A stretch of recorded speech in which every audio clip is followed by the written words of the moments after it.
Makanya maaf ya ibu, bapak, jangan pernah nyebut-nyebut kewajiban kita ketika lagi kesel. Kamu sadar nggak? Ibu itu berat ngelahirin kamu.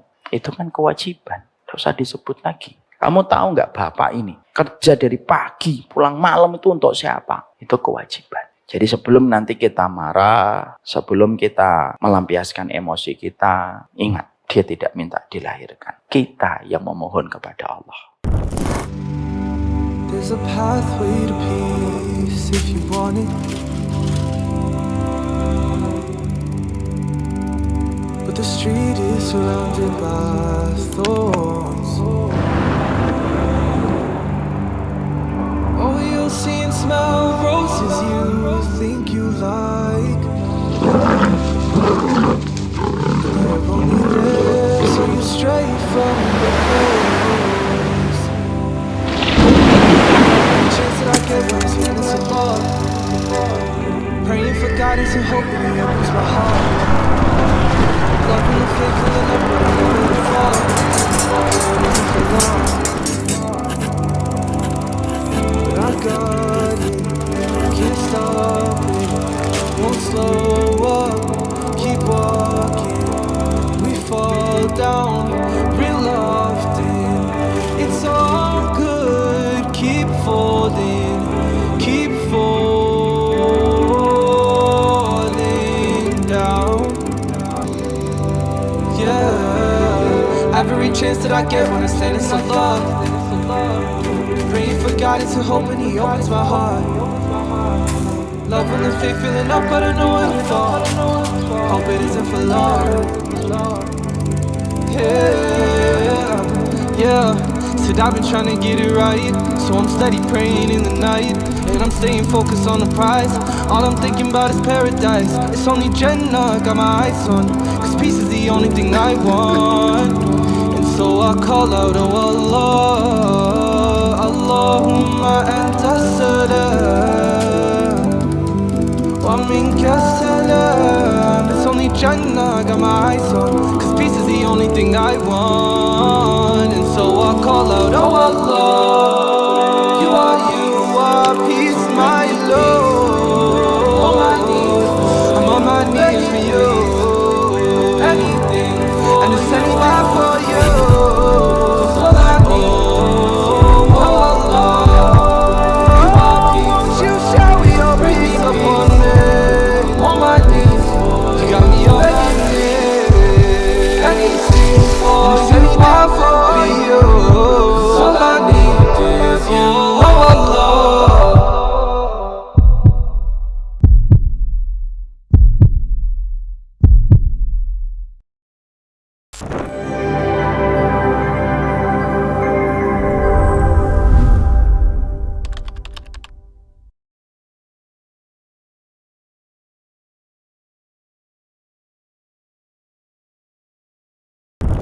Kita bisa merasa nikmat pada keluarga, kita bisa merasa bahagia di dalam rumah kita, dan kita bisa nyenyak di dalam tidur kita.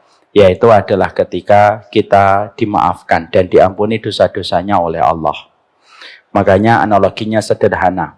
Kalau ibu punya salah dengan saya, ataupun bapak punya salah dengan saya, tentunya ketika kita berjumpa, bapak tidak akan merasa nyaman dan tidak akan merasa tenang ketika pada ruangan itu kita berjumpa. Kalau bapak salah dengan saya, ketemu saya di masjid, pasti bapak akan memilih tempat yang tidak sama dengan tempat yang saya pilih. Dan tentunya ketika keluar, memilih waktu yang tidak bersamaan dengan waktu saya keluar. Kenapa masjid itu menjadi tidak nyaman kita masuk di dalamnya? Karena kita punya salah dengan seseorang yang ada di dalam masjid. Akhirnya kalau kita ketemu di warung, kita menjadi tidak nyaman. Kalau kita ketemu di jalan, kita merasa tidak nyaman karena kita bertemu dengan orang yang kita berbuat salah. Kapan kita akhirnya nyaman berada di masjid, berada di jalan, berada di warung? Ketika kita telah dimaafkan sama orang yang kita berbuat salah kepadanya. Akhirnya kondisi dan keadaan itu menjadi tenang, dan akhirnya kita mudah bahagia karena kita tidak punya salah dengan siapapun. Sama analoginya ketika kita di dalam rumah. Rumah itu nikmatnya ketika suami istri itu tidak lagi bertengkar. Tapi rumah itu tidak terasa nikmat ketika suami istri sedang bertengkar. Kalau kita mendapati suami istri bertengkar, tentunya suami istri akan senantiasa melirik. Kapan suaminya keluar, kapan istrinya masuk. Supaya kenapa? Supaya tidak ketemu. Ketika ada suaminya di dapur, istrinya pura-pura di kamar tamu. Kalau suaminya ke kamar tamu, istrinya pura-pura ke dapur. Kalau istrinya ke kamar mandi, suaminya pura-pura ke lantai atas. Rame, Pak, itu pelakunya semuanya. Sudah, Bu, semoga Allah mengampuni dosa-dosa Ibu. Tuh, amunnya kenceng, Pak, berarti sadar. Akhirnya kenikmatan kita di dalam rumah itu menjadi tidak nyaman. Kapan rumah itu terasa nikmat untuk kita? Ketika suami istri sudah saling memaafkan, biasanya keindahan dan keharmonisan kita di dalam rumah sangat terasa. Makan apapun terasa nikmat, minum apapun terasa nikmat, bukan karena makanannya, bukan karena minumannya, tetapi karena kita sedang rukun dengan pasangan kita di dalam rumah yang sama. Itulah analogi sederhana. Kenapa kita sekarang sering sekali mendapatkan pertanyaan, saya punya harta yang banyak, saya punya jabatan tinggi, kenapa saya tidak bisa merasa tenang dan tidak merasa bahagia? Jawabannya simpel, karena kita ada dosa yang kita lakukan di hadapan Allah yang menjadikan kita ketika berbuat salah, dimanapun kita berada, maka tidak akan terasa nyaman ketika semua tempat itu betul-betul tidak bisa melepaskan kita dari Allah Subhanahu wa Ta'ala. Dan itulah yang menjadikan kita paham sumber keresahan kita, sumber kegelisahan kita, sumber ketidakmampuan kita untuk istirahat di waktu malam. Karena dosa dan maksiat yang kita lakukan yang tidak kita tebus dengan usaha maksimal supaya kita mendapatkan ampunan. Itulah yang menjadikan kita paham. Kita senantiasa memohon kepada Allah supaya kita diampuni. Setelah kita diampuni, kita akan mendapatkan ketenangan, kita mendapatkan kebahagiaan. Dan itulah yang menjadikan kita mengerti kebutuhan kita kepada ampunan itu lebih besar daripada kebutuhan kita kepada tarikan nafas. Kalau kita menarik nafas oksigen untuk mengisi paru-paru kita, itu hanya kita lakukan ketika hidup. Ketika ajal kita sudah datang, maka kita tidak lagi memerlukan oksigen untuk kita hirup di dalam nafas kita. Tetapi kebutuhan kita kepada ampunan itu terus kita butuhkan. Sepanjang hidup kita terus meminta ampunan kepada Allah.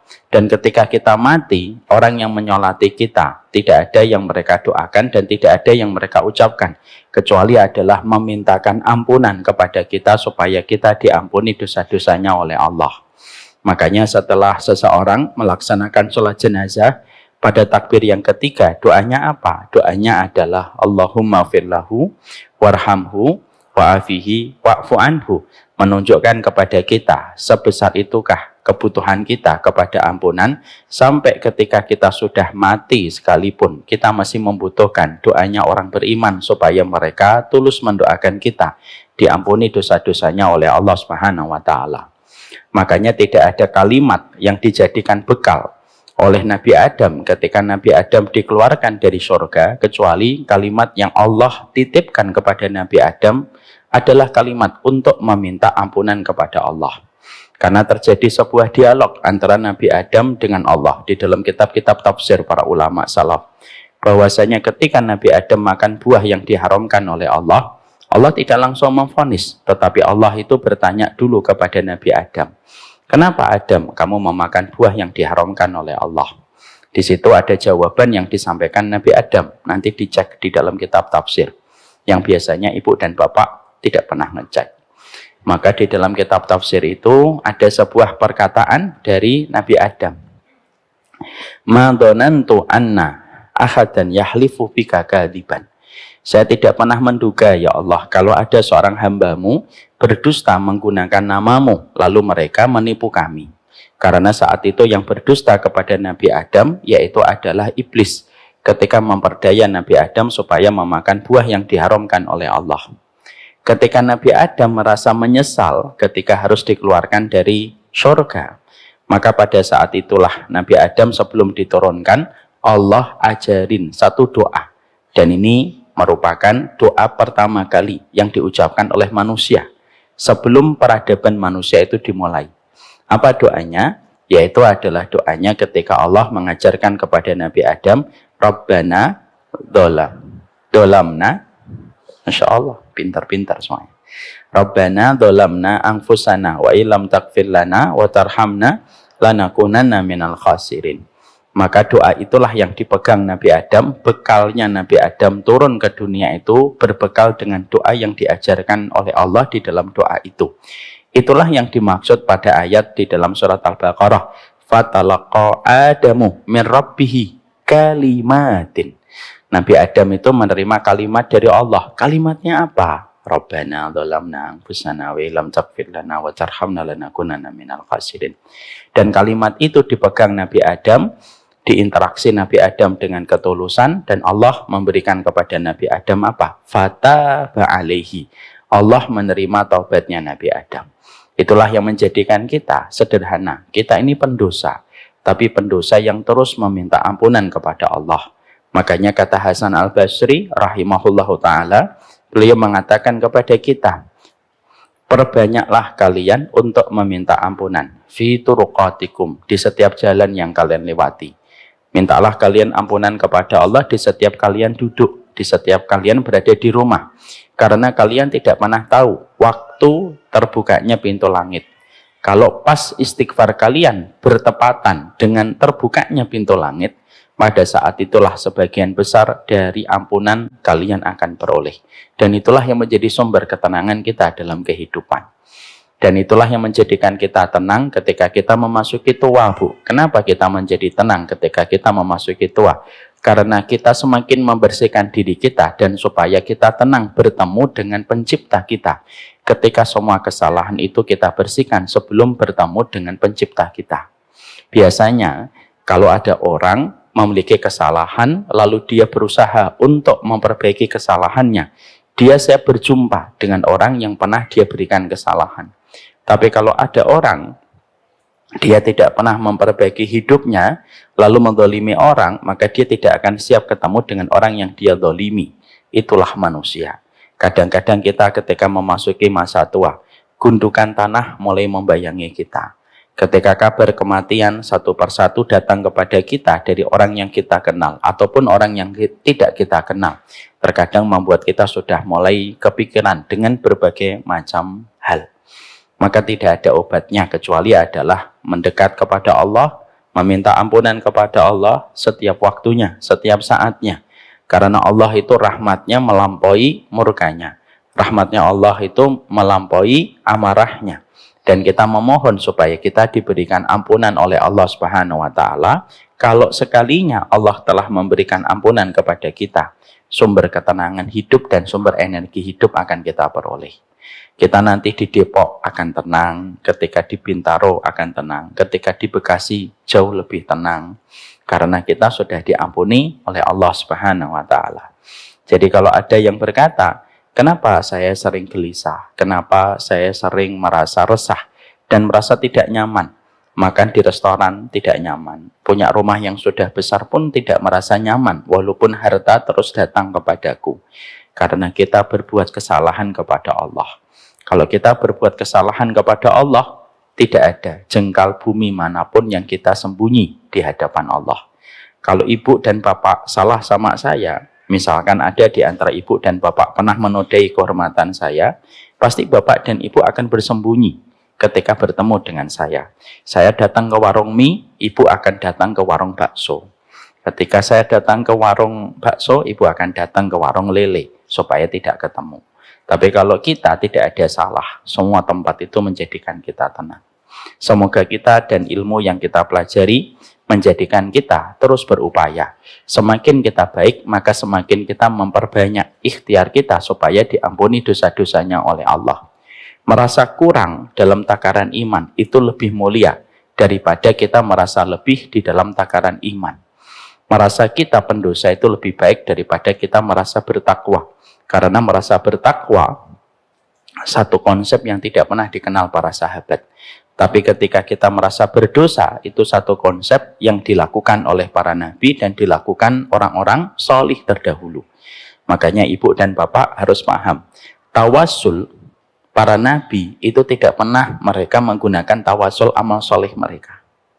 Walaupun itu boleh. Boleh nggak kita tawasul dengan amal soleh kita? Boleh. Ya Allah, saya sholat, mudahkanlah rezeki. Ya Allah, saya puasa sunnah, mudahkanlah ini.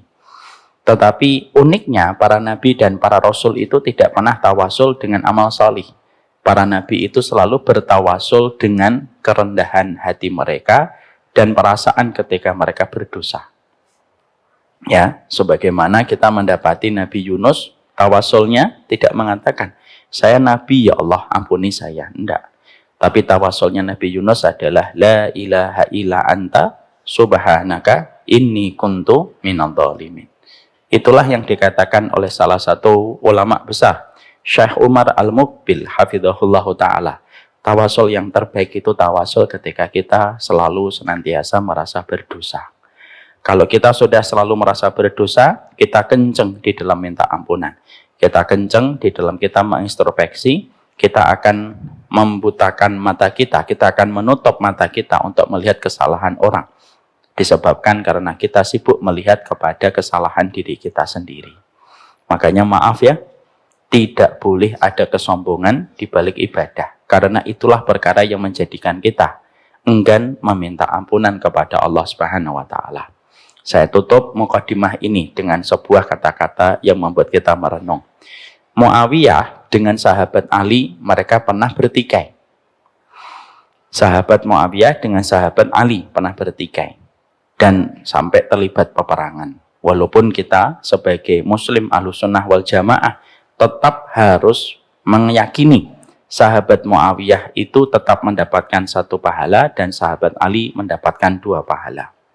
Tapi yang menarik, pertikaian antara sahabat Ali dengan sahabat Muawiyah tidak pernah menjadikan sahabat Ali itu menyombongkan kedudukannya dan posisinya di hadapan sahabat Muawiyah.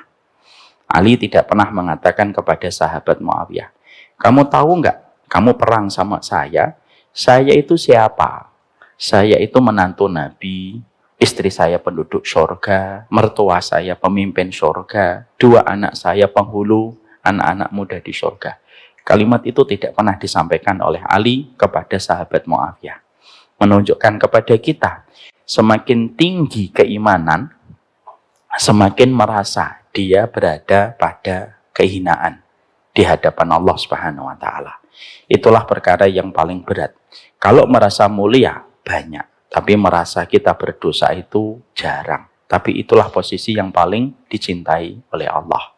Merendahlah di hadapan setiap ilmu, merendahlah di balik setiap ibadah yang kita lakukan. Rahmatnya Allah tidak pernah menjangkau tempat yang tinggi.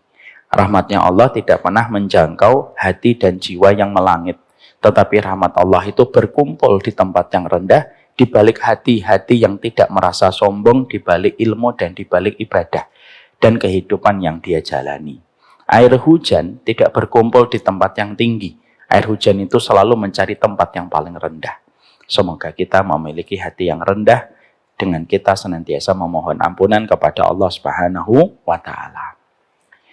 Alhamdulillah, tentunya kita senantiasa bersyukur kepada Allah atas setiap nikmat yang Allah berikan pada kehidupan kita. Dan kesyukuran inilah yang menjadikan kita betul-betul bersyukur kalau kita masih diberikan kecintaan kepada taman ilmu. Karena siapapun yang diberikan kecintaan kepada taman ilmu, dia diberikan kecintaan kepada taman-taman surga. Ada perkataan bagus dari Syekhul Islam. Orang yang tidak mencintai majelis ilmu, sulit rasanya membayangkan posisi orang itu nanti mendapatkan rahmat. Kenapa? Karena surga itu identik dengan ilmu. Sehingga ketika ada manusia kok tidak mencintai majelis ilmu, sangat diragukan bisa mudah mendapatkan rahmat kalau dia sudah membenci taman ilmu, padahal Allah sangat mencintai taman ilmu pada kehidupan manusia. Ada salah satu muridnya Imam Abu Hanifah, kalau tidak salah Syekh Muhammad Hasan Asy-Syaibani, atau lupa saya namanya. Beliau itu sakit berat, dan ketika beliau sakit berat, maka beliau mengundang sahabatnya untuk datang. Lalu diajak untuk berdialog di dalam masalah fikih. Sahabatnya itu tidak habis pikir, gimana kamu dalam kondisi sakit berat, tapi mengajakku untuk dialog dalam masalah fikih. Padahal kamu akan mengalami sakit yang berat. Maka sahabat ini atau muridnya dari Imam Abu Hanifah berkata, karena apa yang aku bicarakan ini bisa memberi manfaat kepada diriku dan bisa memberi manfaat kepada banyak orang. Akhirnya mereka ngobrol. Sahabat yang sehat mengajak ngobrol muridnya Imam Abu Hanifah yang sakit berat. Dalam masalah fikih, setelah panjang obrolan itu selesai, sahabatnya ini minta izin untuk pulang. Dalam perjalanan keluar dari kamar, akan keluar dari rumah itu, sebelum membuka pintu untuk keluar, sahabatnya mendengar keluarga dari yang sakit mengucapkan kalimat istirja. Inna lillahi wa inna ilaihi rajiun. Sahabat yang baru saja mengajak beliau berbicara tentang masalah ilmu meninggal dunia. Ini menunjukkan kepada kita, orang mukmin itu salah satu sifatnya adalah tidak pernah diberikan rasa bosan terhadap ilmu. Karena cukuplah seseorang itu diberikan kebaikan ketika dia tidak pernah merasa bosan dengan ilmu yang dia dengarkan dan ilmu yang dia kaji. Makanya Rasulullah dalam hadis riwayat Muslim, beliau mengatakan, Innal mu'mina la yashba' min khairin yasma'uhu hatta yakuna muntahahu al-jannah. Tahu artinya? Insya Allah tidak tahu. Rasulullah Shallallahu Alaihi Wasallam beliau bersabda, bukan saya suudon, enggak. Rasulullah bersabda, orang mukmin itu mereka tidak pernah bosan mendapatkan ilmu sampai dia betul-betul memastikan langkah kakinya sudah berada di dalam surga. Dan itulah yang menjadikan kita beruntung. Tidak setiap orang diberikan hatinya kecondongan kepada ilmu. Tidak setiap orang diberikan nikmat untuk menikmati taman-taman ilmu. Jadi ketika bapak dan ibu masih diberikan kenikmatan, kecondongan kepada taman ilmu, berarti itu nikmat yang paling besar dan itulah rezeki, bukan hanya urusan dunia. Ada yang mendapatkan dunia, tetapi belum tentu mendapatkan rezeki. Karena dunia dan rezeki itu berbeda. Rupiah kita itu dunia. Motor kita itu dunia, handphone kita ini dunia. Tapi ketika kita mendapatkan amal soleh kita, itu rezeki. Ketika kita melakukan perjalanan menuntut ilmu, itu rezeki. Makanya doanya Nabi Musa itu apa? Warzuqni fahma. Beri aku rezeki kepahaman. Karena ilmu itu merupakan sebuah rezeki. Di mana tingkatan ilmu itu lebih besar daripada tingkatan duniawi yang didapatkan manusia. Inilah yang menjadikan kita sangat bersyukur. Bukan hanya sebatas urusan duniawi yang kita peroleh, tetapi sangatlah kita bersyukur pada kenikmatan rezeki, salah satunya berkumpulnya kita di taman ilmu. Masih banyak di luar sana, masih bingung dengan orang yang datang ke kajian. Bukankah kita punya teman yang selalu berkata dan berkomentar, aku tuh bingung mbak, kamu tuh ngaji tuh yang ngapain gitu. Berapa jam ngajinya? Dari jam 1 sampai jam 3. Ngapain itu? Gitu. Masih ada yang kayak gitu? Masih. Masih ada kan di luar sana yang ketika bapak itu ngaji, lalu temannya bapak mengatakan, mau kemana? Mau ngaji. Salam ya buat ustadznya. Gitu. Padahal ustadznya nggak kenal dia. Itu menunjukkan kepada kita bahwasanya nikmat yang Allah berikan kepada kita adalah ilmu. Semoga kenikmatan ilmu ini juga tidak menjadikan kita sombong. Mintalah terus kepada Allah supaya kita diwafatkan di atas ilmu yang benar. Di atas ilmu yang diajarkan oleh Nabi Muhammad. Semoga kita diwafatkan di atas ilmu yang dipahami oleh para sahabat. Di atas ilmu yang dipahami oleh para tabi'in dan para tabi'ut tabi'in, generasi terbaik. Karena hari ini banyak sekali yang mengklaim mengatakan ilmu. Padahal begitu jauh antara ilmu yang dia klaim dengan kebenaran yang disampaikan oleh Rasulullah SAW. Hari ini kita juga harus hati-hati. Banyak orang yang mengklaim dia bisa ngomong sama semut, sama jin, gitu ya. Sehingga kita harus berhati-hati. Supaya tidak sampai kita terperosok kepada sebuah kerusakan di dalam kehidupan agama kita. Semoga Allah selalu menuntun kita supaya kita senantiasa bisa bersyukur kepadanya. Semoga syukurnya kita kepada ilmu tidak menjadikan kita sombong. Syukurnya kita kepada ilmu menjadikan kita mendapatkan jalan pintas kita menuju kepada surga. Hasan Al-Basri mengatakan, tidak pernah ada jalan paling pintas menuju kepada surga kecuali adalah dengan ilmu. Makanya tidak ada yang bisa mengalahkan keutamaan ilmu bagi mereka yang menyadarinya. Dan semoga kita termasuk orang yang sadar. Merapikan hidup itu dimulai dari ilmu. Semoga Allah kasih kita anugerah tentang itu dan semoga kita selalu bersyukur kepadanya. Amin insyaallah. Bapak dan Ibu, Masya Allah ya, ini takutnya menggoda. Dari tadi saya sudah lirik-lirik gitu.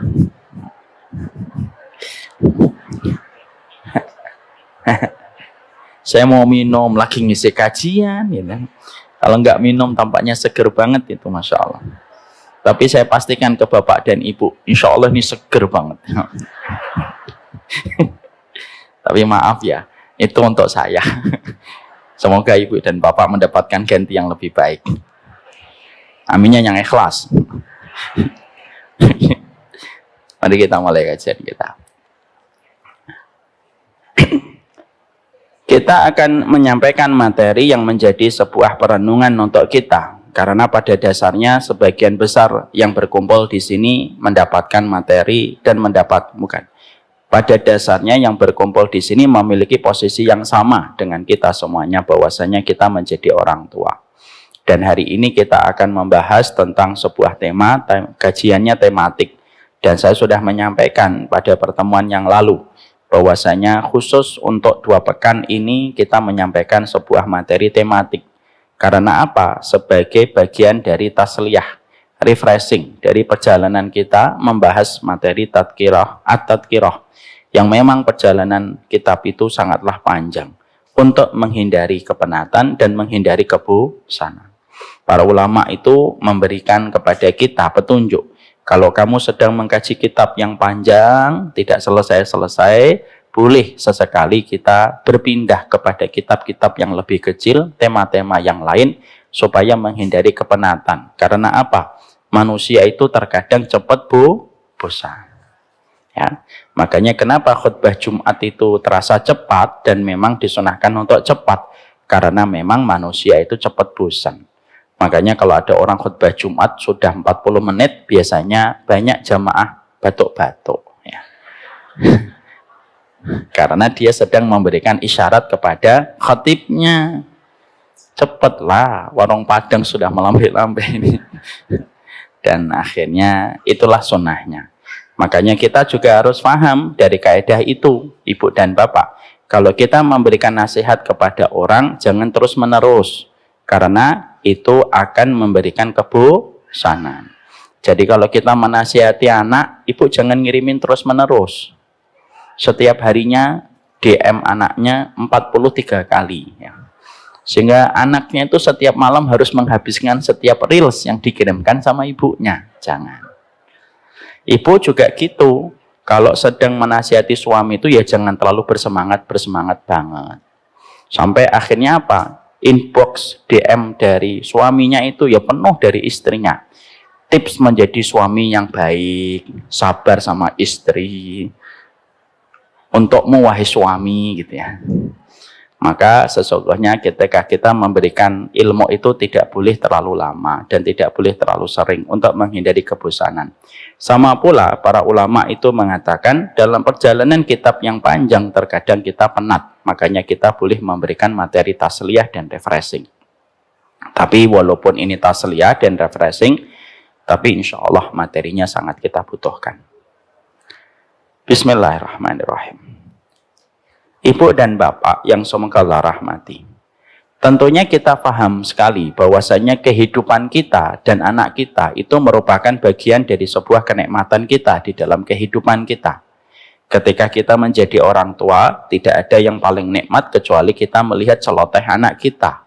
Karena bagaimanapun rumah kita, bahwasanya rumah yang di dalamnya ada suara anak-anak, ketika kita memiliki satu rumah, tentunya kenikmatannya berbeda dengan satu rumah yang tidak ada celoteh anak-anaknya di dalam rumah tersebut.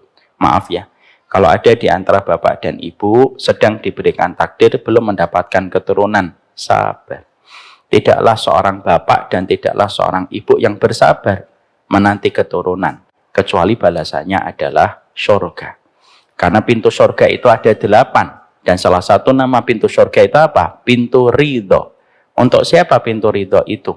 Kepada siapapun yang menghadapi satu takdir pada kehidupan yang dia tidak mendapatkan takdir yang dia inginkan, tetapi dia tetap ridho kepada Allah. Dia nanti memasuki surga itu dari pintu ridho. Siapa ini contohnya Ustadz? Orang yang dilahirkan dalam kondisi buta matanya, itu nanti masuk pintu ridho. Orang yang ketika lahir bocor jantungnya, itu nanti masuk pintu ridho. Laki-laki dan perempuan yang mereka tidak ditakdirkan ketika menikah mendapatkan keturunan, itu nanti masuknya dari pintu surga ridho.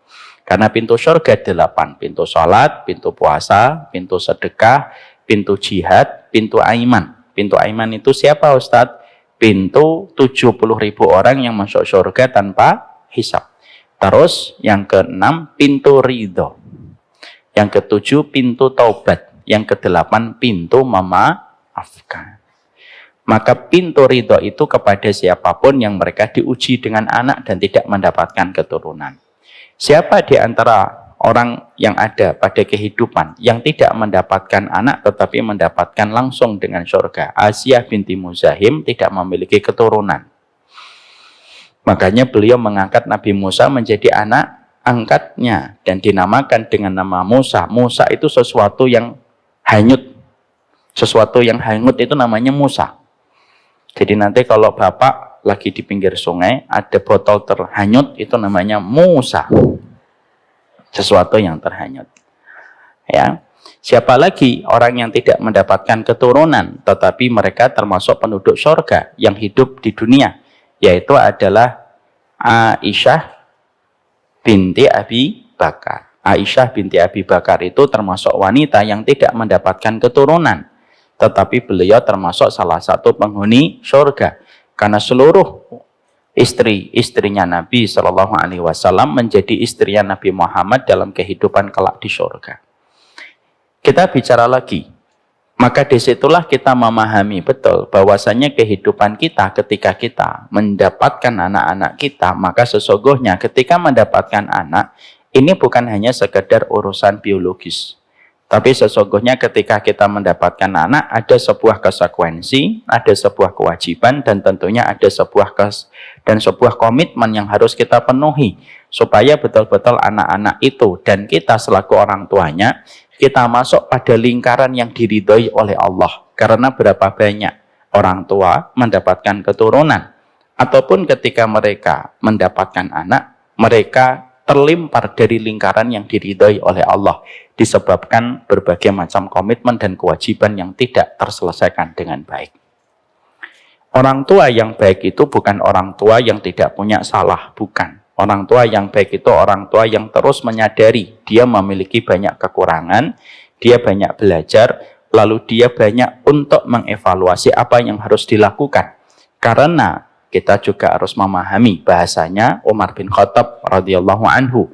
Terkadang kita menjumpai anak kita durhaka kepada orang tuanya, itu disebabkan karena ada orang tua yang durhaka kepada anak sebelum anak itu durhaka kepada orang tuanya. Makanya pada bulan lalu saya menyampaikan ada sebuah riwayat yang membuat kita merenung. Walaupun riwayat ini sudah disampaikan 1400 tahun yang lalu, tetapi masih tetap relevan dan masih hangat untuk kita hadirkan pada obrolan kita, pada keluarga kita. Ketika orang tua membawa anak dan menyeret anaknya berjumpa dengan Umar bin Khattab radhiyallahu anhu. Dan ketika berjumpa dengan Umar bin Khattab, orang tua itu lalu berkata, "Wahai Umar, sesungguhnya anak ini durhaka kepada diriku." Umar bin Khattab marah, melampiaskan kekesalannya kepada anak tersebut. Anak itu diam saja, mematung dan tidak sama sekali memotong setiap kalimat yang disampaikan oleh Umar bin Khattab yang berkedudukan sebagai Amirul Mukminin. Setelah Umar mengeluarkan semua kekesalannya kepada anak itu ketika durhaka, anak itu cukup berkomentar singkat dan padat. Halil walad haqqun ala walidihi. Apakah setiap anak punya hak atas orang tuanya atau sekedar bahwasanya orang tua saja yang punya hak atas anaknya? Lalu Umar bin Khattab sebagai orang yang paling paham tentang sunnah, itu Umar, Bapak dan Ibu. Jadi saya tidak bosan mengatakan dan mengingatkan. Orang yang paling paham tentang keikhlasan setelah Nabi Muhammad itu Abu Bakar. Tapi orang yang paham sunnah itu adalah Umar bin Khattab. Rasulullah itu perpaduan antara Abu Bakar dan Umar yang ditemukan jadi satu. Jadilah Umar, jadilah Rasulullah. Separuhnya Nabi itu Abu Bakar, separuhnya Nabi itu Umar bin Khattab radhiyallahu anhu. Umar bin Khattab sebagai orang yang paling paham sunnah ketika mendapatkan pertanyaan itu, maka Umar bin Khattab langsung menjawab, "Yo ada. Naam, bala." Ya. Al-walad haqqun ala walidihi. Anak itu punya hak atas orang tuanya. Apa haknya anak atas orang tuanya, wahai Umar bin Khattab? Maka disebutkan oleh Umar bin Khattab ada 3, mewakili banyak kewajiban-kewajiban orang tua dan haknya anak kepada orang tua. Yang pertama, memberikan kepadanya ibu yang beriman. Yang kedua, bagaimana dia memberikan nama-nama yang di dalamnya itu ada doa. Yang ketiga, bagaimana dia mengajari setiap huruf yang ada di dalam Al-Quran. Maka ketika diucapkan dengan kalimat itu, maka akhirnya anak tersebut mengatakan, sesungguhnya bapakku tidak melaksanakan semua kewajiban yang kamu sebutkan, wahai Umar. Dia memberikan kepadaku ibu yang tidak beriman kepada Allah, karena ibuku Majusi. Ibu Majusi itu adalah ibu yang menyembah kepada api. Dia memberikan nama kepadaku, namanya itu tidak ada doanya. Namaku itu Ju'lan. Ju'lan itu nama yang tidak ada doanya. Dan yang ketiga, dia tidak pernah sama sekali memberikan kepadaku dan mengajari kepadaku setiap huruf yang ada di dalam kitabullah, dan tidak pernah sama sekali mengajariku satu huruf yang ada di dalam as-sunnah. Ketika Umar bin Khattab mendapatkan respon jawaban itu, maka Umar bin Khattab langsung berbalik marah. Bukan lagi kepada sang anak, tetapi berbalik marah kepada orang tua yang menyeret anak itu di hadapan Umar bin Khattab dan mengatakan kepada orang tua itu, kamu telah durhaka kepada anakmu sebelum anakmu durhaka kepada dirimu hari ini. Itulah yang menjadikan kita paham, inilah yang menjadi hukum kausalitas di dalam kehidupan kita. Sehingga kita harus memahami tentang perkara ini. Maka setidaknya ada beberapa hal yang kita harus mengerti. Sebelum kita bicara bagaimana konkretnya orang tua yang durhaka kepada anak, ada beberapa hal yang tentunya kita harus mengerti. Yang pertama yang kita harus mengerti sebagai orang tua itu apa? Anak itu tidak pernah minta dilahirkan, tetapi kitalah yang minta kepada Allah supaya anak-anak itu hadir untuk menghangatkan kekeluargaan yang kita miliki. Ini harus kita paham dulu, karena kita tidak mungkin membicarakan tentang durhaka kepada anak kalau poin ini tidak kita sadari sesadar-sadarnya. Anak tidak pernah minta dilahirkan. Jadi sebelum nanti kita marahin anak kita, lalu kita menyiksa anak kita dengan kerinduan, sering kita tinggalkan atas nama pekerjaan, atas nama hobi, ibu dan bapak harus mengerti. Anak kita itu tidak minta dilahirkan. Kita yang minta sama Allah supaya anak itu hadir membersamai kita. Lalu hadir hanya untuk mendapatkan pelampiasan marahnya kita. Ya kalau kayak gitu tidak usah punya anak. Jangan sampai kalimat itu diucapkan anak kita ketika lagi kecewa. Kan saya nggak pernah minta dilahirkan.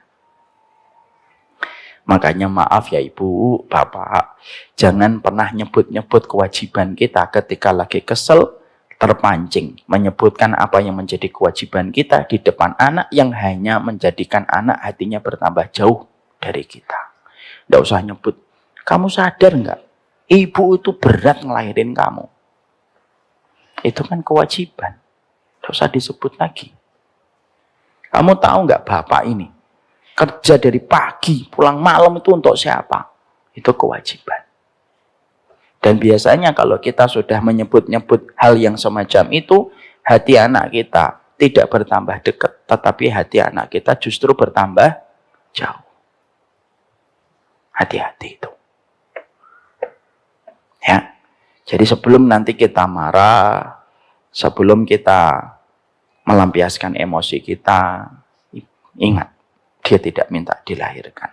Kita yang memohon kepada Allah. Yang kedua yang kita harus pahami tentang anak itu adalah hukum kausalitas. yaitu hukum sebab al-musabbab. Ada namanya di dalam kaidah Ahlussunnah wal Jamaah. Ada sebuah kaidah yang disebut dengan as-sabab wal musabbib. Segala sesuatu pasti ada hukum sebab akibat, karena itu bentuk dari keadilan Allah. Makanya karena bentuk sifat keadilan Allah, maka Allah itu menetapkan segala sesuatu sesuai dengan ikhtiar yang dilakukan. Itulah kenapa Allah itu membedakan antara anak yang solih dengan anak yang tidak solih. Kenapa dibedakan? Karena tergantung kepada ikhtiar yang dilakukan orang tuanya. Makanya ketika anak kita solih, mendoakan kita, dan kesolihan anak kita diupayakan oleh orang tuanya, tidak sama dengan anak yang tidak solih, yang tidak pernah diupayakan orang tuanya untuk menjadi solih. Karena apa? Sebab akibat itu ada. Kita di dalam kehidupan itu ada sebab akibat. Kita kalau ingin kaya, lahirkan dulu sebabnya. Nanti Allah yang akan mendekatkan takdir kepada akibat yang kamu peroleh. Itu namanya hukum kausalitas. Memang betul, tidak setiap usaha pasti akan mendatangkan hasil yang kita inginkan. Betul, tapi usaha mendekatkan kita kepada hasil yang kita inginkan dengan sebab yang kita lahirkan. Karena Allah itu maha baik. Walaupun tidak jaminan sekalipun, semua itu kehendaknya kepada Allah. Fa'alul lima yurid. Makanya ketika kita membicarakan tentang anak, sesungguhnya solihnya anak tergantung dengan ikhtiar kita, durhakanya anak itu pun tergantung bagaimana usaha kita di dalam kehidupan kita. Supaya ketika nanti kita melihat anak kita itu, kita lebih realistis gitu. Kalau kamu mendapati anakmu tidak pernah datang ke masjid, ya wajar. Kan kamu bapaknya nggak pernah mengajak anak kamu ke masjid. Dan kamu tidak pernah menempelkan kelingking kakimu dengan kelingking kaki anakmu. Ya.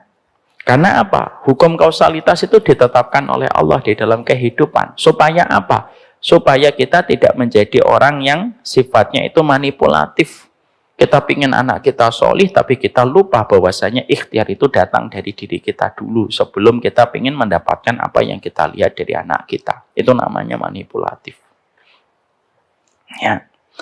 Makanya akhirnya yang kedua yang kita harus mengerti adalah hukum kausalitas itu berjalan di dalam kehidupan kita. Supaya setiap dari kita itu ada ikhtiar dan tidak sekedar menuntut. Kalau sekedar menuntut banyak, dan orang tua yang menuntut itu banyak. Tapi tidak konsekuen dengan apa yang dia minta. Ya kalau kamu pengen anakmu hafal Quran, ya minimal ibu membaca Al-Quran. Walaupun tidak hafal Al-Quran, tapi minimal itu ya membaca di depan anak-anak kita. Jangan sampai anak kita nanti kita protes, kenapa kamu surat An-Naba nggak hafal-hafal? Nanti anak kita ngomong, lah Abi sama Umi bertahun-tahun nggak hafal-hafal juga gitu. Karena hukum kausalitas itu berjalan di dalam kehidupan kita. Sehingga akhirnya kita itu tidak sekedar menyalahkan dan tidak hanya sekedar menuntut. Tapi juga kita paham apa yang harus kita lakukan ketika kita bicara tentang masalah anak. Dan itulah pernik-pernik penting yang kita harus paham. Sekarang mari kita masuk kepada pembahasan. Apa kriteria dan apa karakteristik? Semoga Allah jaga kita dan Allah muliakan kita sebagai orang tua dengan ikhtiar terbaik. Apa kriteria orang tua itu ketika mereka telah menjadi durhaka kepada anak kita? Kemarin sudah kita bahas nomor 1 atau tidak? Sudah. Belum ya? Ya, kita masuk nomor 1. Kriteria orang tua yang sifatnya itu adalah durhaka kepada anak, lalu akhirnya anak itu akan belajar durhaka di dalam kehidupan kita, yaitu orang tua yang mereka tidak pernah berhenti untuk melakukan dosa dan tidak pernah berhenti untuk menginjak rem pada kehidupannya supaya dia berhenti dari kemaksiatan. Setelah dia menjadi orang tua. Karena apa? Karena tidaklah setiap kemaksiatan dan dosa yang dilakukan oleh bapak dan ibunya, kecuali itu pasti berdampak kepada kehidupan anak dan keturunan yang dilahirkan darinya dan berada di antara mereka ketika dia bertumbuh kembang. Dan kita harus paham, sebelum saya menyampaikan sebuah dalil tentang perkara itu, mari saya mendatangkan dalil secara akal. Karena dalil itu dua. Dalil nakli dan dalil akli. Dalil nakli itu dari kitabullah dan sunnah. Dalil yang kedua itu dalil akal. Dari akal dan logika kita. Karena akal dan logika kita bisa menjadi dalil selama tidak bertentangan dengan dalil kitabullah dan sunnah. Dari dalil akal kita mendapati begini. Di dalam dunia medis kita menjumpai bahwasanya penyakit gula, diabetes bisa turun kepada anak keturunan. Penyakit kanker dalam beberapa kasus bisa turun kepada anak keturunan. Dan beberapa penyakit bisa turun kepada anak keturunan. Ketika kita mendapatkan bahwasanya ternyata ada penyakit yang bersifat genetik yang dibawa sama orang tua, turun kepada anak, maka sesungguhnya ketika fisik kita dan komponen tubuh kita bisa mewariskan penyakit genetik dari orang tua kita, demi Allah, sesungguhnya kemaksiatan dan ketaatan itu berdampak besar kepada keturunan kita. Siapapun yang mengatakan, oh tidak ada pengaruhnya itu ketaatan dan dosa orang tua kepada anak, berarti dia sama berteriak kepada orang-orang medis dan mengatakan, oh tidak ada itu penyakit keturunan secara genetik dari orang tua kepada anak. Dan dua-duanya itu akan menertawakan orang yang menolak teori ini karena teori ini sudah terbukti.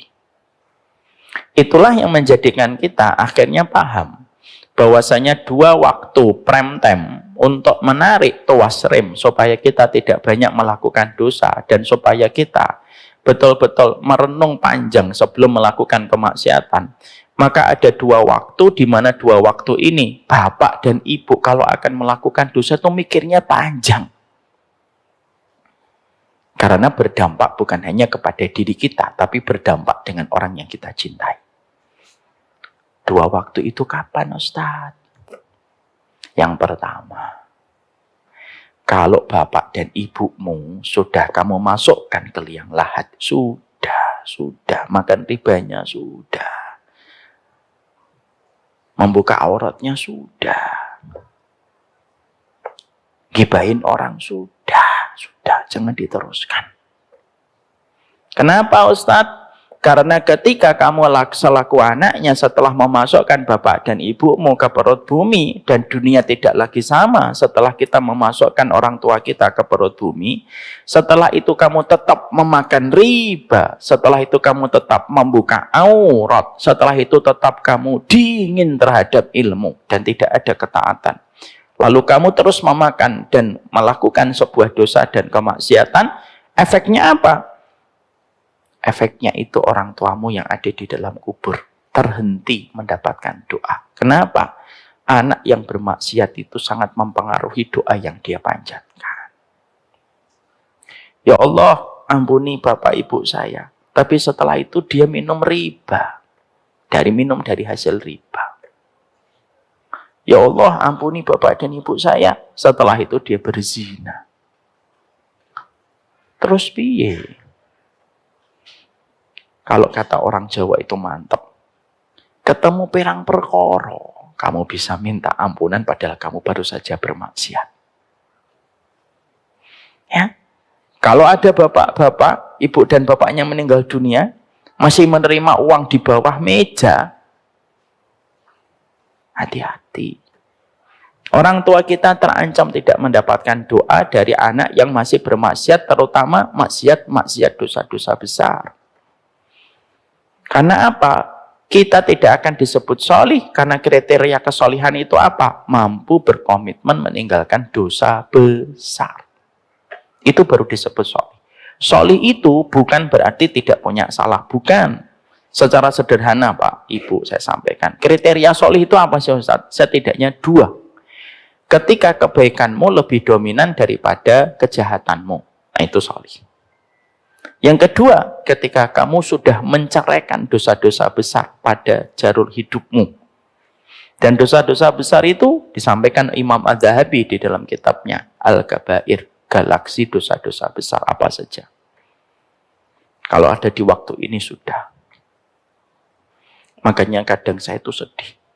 Ada orang masih makan riba. Tapi dia, orang tuanya sudah meninggal dunia. Sedih. Kenapa sedih? Ya kasihan aja orang tuanya. Makanya Bapak, kalau kita punya cash, beli. Kalau tidak punya uang cash, tidak usah beli. Tidak usah tersentuh riba. Kenapa tidak usah tersentuh riba? Mempengaruhi semuanya dalam kehidupan kita. Kadang-kadang saya menemukan ada orang bercerita begini. Alhamdulillah Ustadz, rumah ini akhirnya lunas setelah 15 tahun KPR. Misalkan. Dengan pinjaman ribawi misalkan. Sebenarnya rumah itu miliknya dia. Tapi Allah itu sebenarnya menahan rumah itu menjadi miliknya dia ketika Allah itu secara tidak langsung menyuruh dia. Sabar ya, 15 tahun rumah ini akan menjadi milikmu. Sabar. Janganlah lambatnya satu rezeki menjadikan kamu mengambil potong kompas untuk memiliki sesuatu. Jangan. Tunggu aja. Kalau itu jatah rumahmu, datang dengan 1000 cara yang ditentukan oleh Allah. Kalau itu bukan rumahmu, tidak akan datang. Walaupun dengan 1001 cara dilakukan orang untuk memberikan rumah itu kepada dirimu. Itulah yang dinamakan tauhid. Dan tauhid itu terkadang logikanya harus dipadamkan, ditingkatkan keimanannya. Ya, ini yang namanya riba. Waktu yang kedua, yang kita ini harus betul-betul menjadikan kita memahami betul, yaitu adalah kapan kita ini harus berhenti dan menekan rem. Sebagaimana Bapak ketika menyusuri jalan, kapan Bapak itu harus menekan remnya supaya tidak menjadi benturan di dalam kecelakaan. Kalau kita sudah di pinggir jurang, tekan rem, jangan tekan gas. Kalau tidak tekan rem, ya silahkan menikmati kecelakaan dan benturan. Kalau kamu lurus, tiba-tiba ada lampu merah, tekan rem, kalau tidak menjadi benturan. Maka sesungguhnya yang kedua, kapan kita harus menekan rem? Ketika kita di dalam kehidupan ini. Kalau nasihat, tausiah belum bisa mengingatkan kita. Yang kedua, yaitu ketika kita sudah punya anak. Sudah kalau punya anak itu sudah. Kalaupun akhirnya kamu dan kita masih berat dan akhirnya tergelincir lagi dengan dosa, yang kita lakukan adalah banyaklah bertobat kepada Allah. Karena dosanya orang tua itu berdampak berat kepada apa yang terjadi sama anak kita. Anak kita akan durhaka kepada kita, fix, pasti. Kalau kita sudah bermaksiat kepada Allah sebagai pemilik anak itu. Makanya indah sekali. Mari kita merenungkan satu ayat. Karena ayat ini sering sekali beberapa waktu terakhir ini saya sebutkan. Kita buka surat Al-Ahqaf ayat 15. Tolong operator surat Al-Ahqaf ayat 15. Surat ke-46. Allah menyampaikan di dalam ayat ini. Antum baca. Nah, artinya aja. Ayat 15. Dan kami perintahkan kepada manusia agar berbuat baik kepada kedua orang tuanya. Ibunya telah mengandungnya dengan susah payah dan melahirkannya dengan susah payah pula. Maka mengandung sampai menyiapinya selama 30 bulan sehingga apabila anak telah dewasa dan umurnya mencapai 40 tahun, dia berdoa, "Ya Tuhanku, berikanlah aku petunjuk agar aku dapat mensyukuri nikmat-Mu yang telah Engkau limpahkan kepadaku dan kepada kedua orang tuaku, dan agar aku dapat berbuat kebajikan yang Engkau ridhoi dan berilah aku kebajikan yang mengalir kepada diriku dan kepada orang tuaku." Teruskan.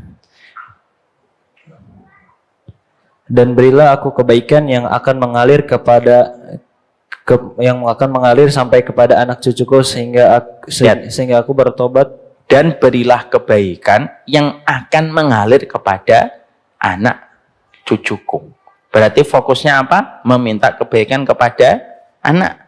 Kita minta sama Allah, ya Allah, kasih anak-anak aku kebaikan. Berarti orang tua itu harus senantiasa mendoakan anak Paham sampai di sini? Tapi yang menjadi sumber introspeksi kita itu ada di kata dan kalimat setelahnya. Lanjut. Sungguh aku bertobat kepada Engkau dan sungguh aku termasuk orang yang muslim. Doa ini diucapkan anak atau diucapkan orang tua? Orang tua.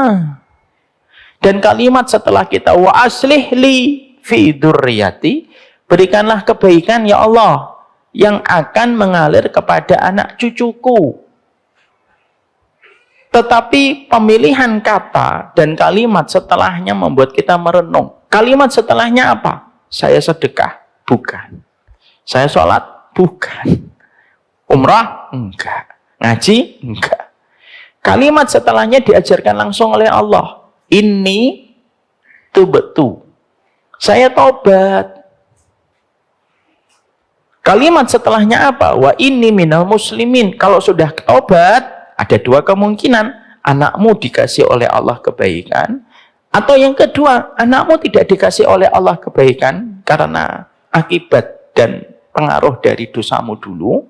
Maka kamu kalau anakmu tetap tidak dikasih oleh Allah kebaikan karena itu hukuman di dunia supaya meringankan dosamu, maka kita lalu mengatakan, wa ini minal muslimin. Kalau sudah kayak gitu, kami tetap pasrah kepada Engkau, ya Allah. Jadi orang tua yang dibutuhkan oleh anak itu bukan orang tua yang hebat dalam segala hal. Tidak mungkin anak kita ingin dapat bapak kayak Nabi Muhammad. Mustahil. Ibunya kayak Ibunda Khadijah, tidak bisa. Anak kita itu membutuhkan orang tua yang mau menyadari dia itu pelaku dosa, dia pelaku kemaksiatan. Sebelum dia marah-marah kepada anak, bisa jadi dulu posisi dia sebelum menjadi anak, sebelum menjadi orang tua, sama dengan posisi anak itu ketika hari ini kita marahin. Maka yang dilakukan apa? Tobat. Kita ini berhenti dulu dari dosa-dosa dan kemaksiatan, karena dosa dan kemaksiatan itulah yang menahan segala macam kebaikan-kebaikan di dalam kehidupan kita itu karena dosa dan kemaksiatan. Dan tidaklah turun kebaikan yang diberikan kepada anak cucu kita kecuali karena kemaksiatan. Dulu itu ada benih gandum pada zaman Imam Ahmad. Itu benih itu segini gede, ini benih. Kenapa sekarang benih itu cuma segini doang? Karena kemaksiatan itu menyusutkan berbagai macam hal. Dan ternyata kemaksiatan orang tua itu dampaknya yang paling dekat yang merasakan itu adalah anak. Maka itulah yang menjadikan kita paham. Tatanan Allah dalam kehidupan ini sudah indah betul.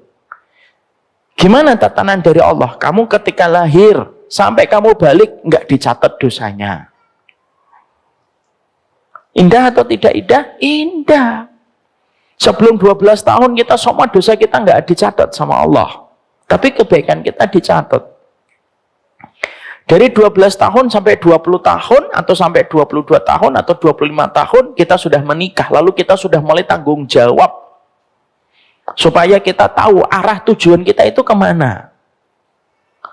Nanti kita sampai dari 25 sampai umur 40 atau 45, anak kita sudah menikah, punya keluarga, kita punya cucu. Itu urutannya itu indah betul dari Allah itu. Supaya kita punya alasan untuk terus bisa meninggalkan dosa. Mosok sudah jadi kakek kamu masih berlaku dosa? Mosok kamu sudah punya anak masih berluka dosa? Itu yang diinginkan oleh Allah. Dan ketika kita mendapati diri kita itu menjadi orang tua, sudahi dosamu. Berapa banyak orang tua itu yang mereka bisa memberikan uang saku kepada anak, yang di total setiap bulannya 50 juta, tapi anaknya setiap mendengar nama bapaknya itu buncinya luar biasa dan membanting pintu. Bisa jadi. Bisa jadi ada seorang ibu bisa memberikan fasilitas kepada anak dengan fasilitas yang terbaik. Tapi bisa jadi anak tersebut itu dendam kepada ibunya. Bisa jadi. Karena apa? Karena sesungguhnya bisa jadi anak kita keras. Itu disebabkan apa yang kita perbuat. Apa yang kita tanam, itu yang kita tuai. Apa yang kita tanam dari angin, Apa yang kita tuai dari badai. Itulah kenapa menjadi orang tua itu butuh kesiapan sebelum betul-betul kita menikah. Makanya kenapa para sahabat Nabi mereka bisa menikah di usia muda? Karena pendidikan Nabi itu berkah. Gimana sifat pendidikan yang berkah itu, Ustadz? Pendidikan yang berkah itu menjadikan psikologinya itu jauh melampaui umurnya. Itu pendidikan berkah. Makanya Ibnu Abbas ketika baginda Nabi SAW meninggal dunia, Ibnu Abbas itu baru berusia berapa? Maka sesungguhnya ketika Nabi itu meninggal dunia, Ibnu Abbas itu baru 9 tahun. Berarti perjalanan seorang Ibnu Abbas menemani Rasulullah itu dilakukan jauh sebelum usia 9 tahun. Sekitar 6 tahunan. Dia sudah melazimi Nabi kemana-mana. Karena Ibnu Abbas itu merupakan top scorer, sahabat yang paling banyak meriwayatkan hadis dari Nabi. Kenapa anak 5 tahun, 6 tahun itu sudah bisa melazimi Nabi? Karena psikologinya itu jauh dibandingkan umurnya. Yang membunuh Abu Jahal, sahabat umur 13 tahun, 14 tahun. Mereka 15 tahun, psikologinya 30 tahun. Mereka 20 tahun, psikologinya 40 tahun. Mereka 10 tahun, psikologinya 20 tahun. Kalau sekarang enggak.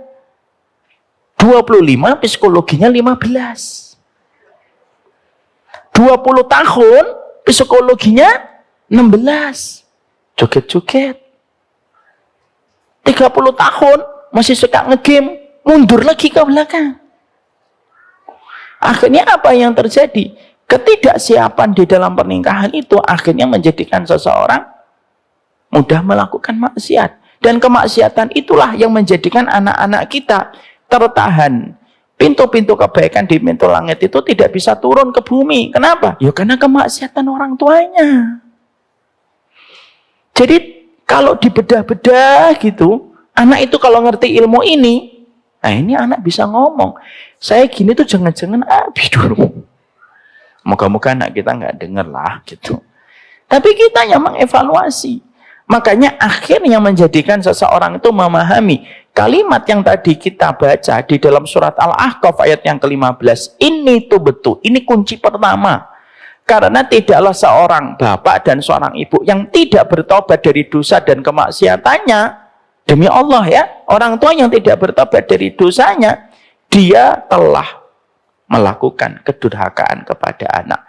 Sebelum orang tuanya menunggu waktu, nanti mendapati anak itu durhaka. Dan itu menjadi bom waktu. Bahkan bapak dan ibu, ada sampai dosa itu. Sampai dosa itu menjadi utang coba. Dan kadang-kadang ada anak keturunan itu yang terancam dengan dosa yang dilakukan sama orang tuanya. Ini ada sebuah kisah nih, contoh nih, kisah nyata. Ada dosa nih yang dinamakan dengan dosa zina. Kita tentunya paham dosa zina itu apa? Az-zina dainun wa qada'uhu fi ahlihi. Ya. Az-zina dainun wa qada'uhu fi ahlihi. Zina itu utang. Zina itu utang. Dan cara membayar hutang itu melalui anak keturunannya. Ada sebuah kisah nyata di daerah Timur Tengah. Ada seseorang beberapa ratus tahun lalu membaca tulisan Imam Syafi'i. Zina itu utang. Setelah dia membaca bahwasanya dosa zina itu utang dan harus dibayar melalui anak keturunannya, apa yang terjadi? Maka orang tuanya itu gemeter membaca apa yang dia baca dari tulisan Imam Syafi'i. Lalu dia panggil itu budaknya, pembantunya. Kamu jaga anak saya. Anak saya akan suruh mengelilingi kampung ini. Kamu jaga anak saya. Kalau ada laki-laki yang ingin melakukan sesuatu kepada perempuan, anak perempuan saya, jangan dihalangi kecuali ketika sudah mengancam jiwa anakku. Kecuali sudah mengancam jiwa anakku. Budaknya tidak percaya dengan apa yang dia dengar dan berkata, "Bapak yakin? Yakin? Saya menemani anak Bapak, putri Bapak. Kalau ada orang yang ingin melakukan apapun sama anak Bapak, saya diem, ya kamu diem. Kecuali ketika yang diperbuat mengancam anak Bapak. Iya, Bapak yakin? Yakin." Terus anak perempuannya dipanggil. Anak perempuannya cantik secara fisik. Parasnya itu menawan. Anak perempuannya lalu dibilang, "Nak, kamu muter-muter jalan ini. Putar-putar jalan ini. Dan puterin kampung ini. Nanti balik lagi ke sini." Anaknya tentunya senang ketika dia diberikan kesempatan keluar dari rumah. Anaknya keluar. Muterin kampung. Dan banyak pemuda. Mereka tertawan dengan kecantikan paras anak sang majikan. Tapi mereka hanya melihat dari jauh. Sampai pada satu waktu ketika sudah dekat dengan rumahnya, ada seorang laki-laki yang melihat paras wanita itu tuh tidak kuat. Saking begitu terpincutnya hati dia tidak tahan. Ditabrak perempuan itu, dicium pipinya. Langsung kabur.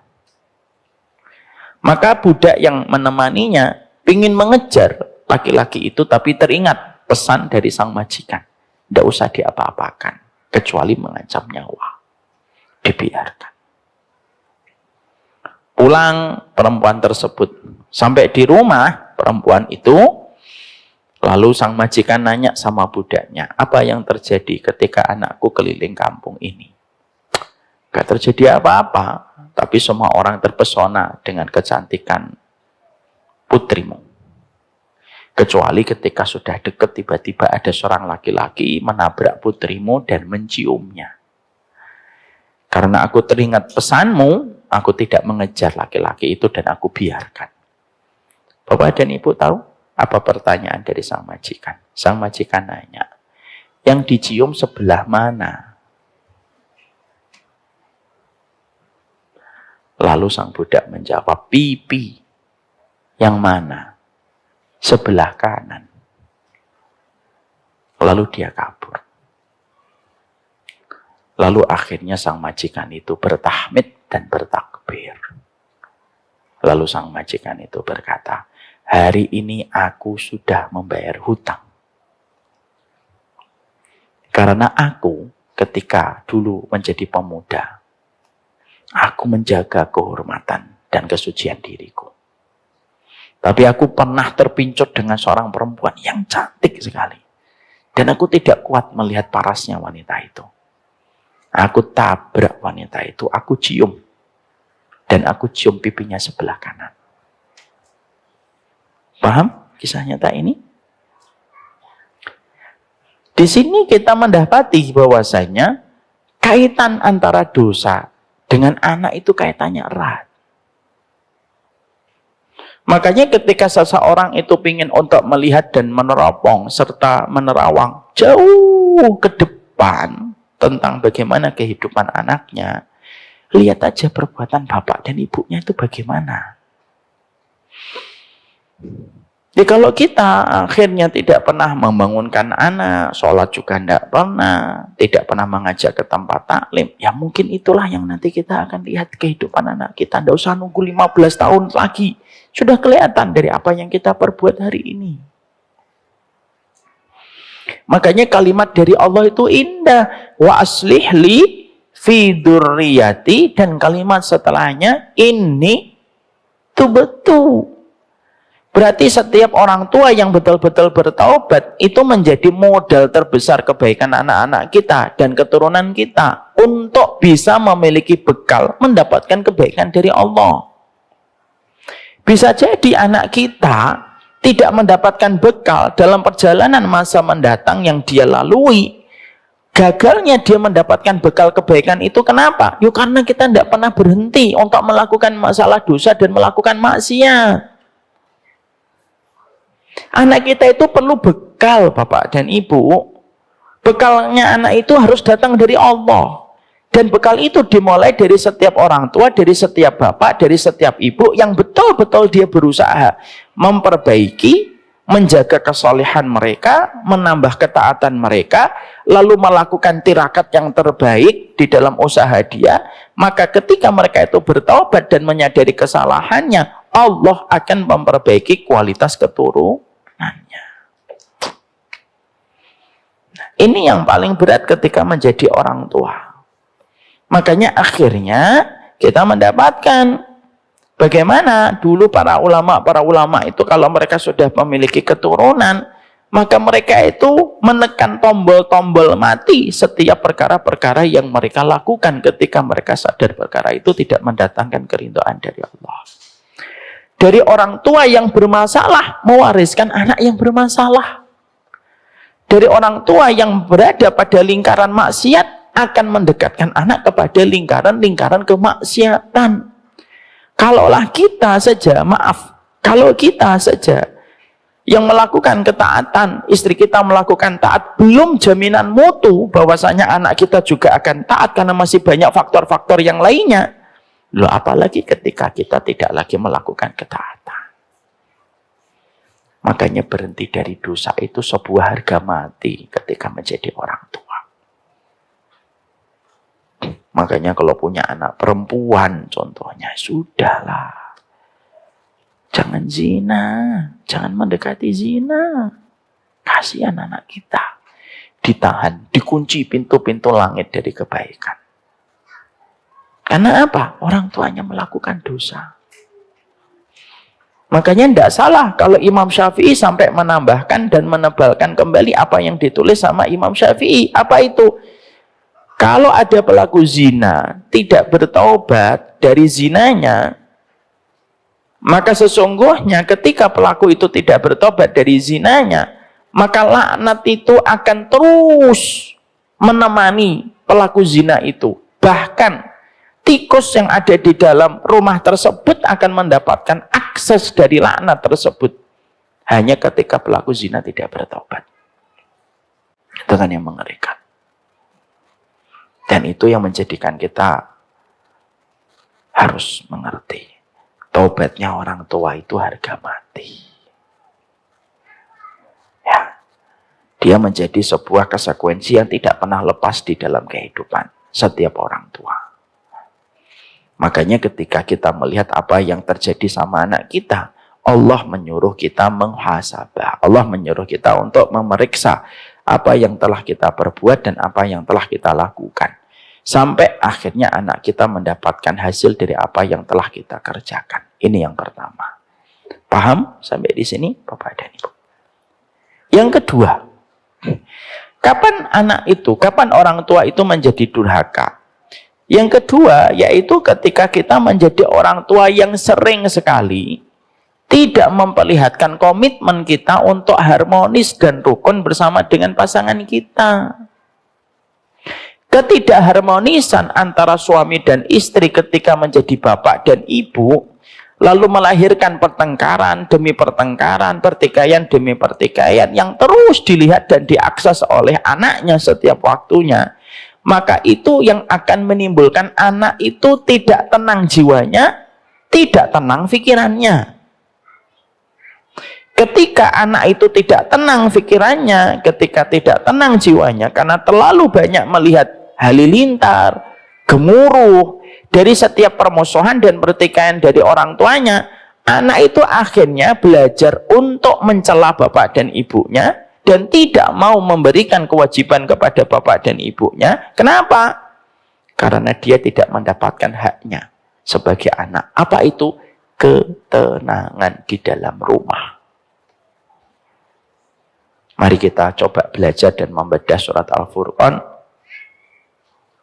ayat berapa itu?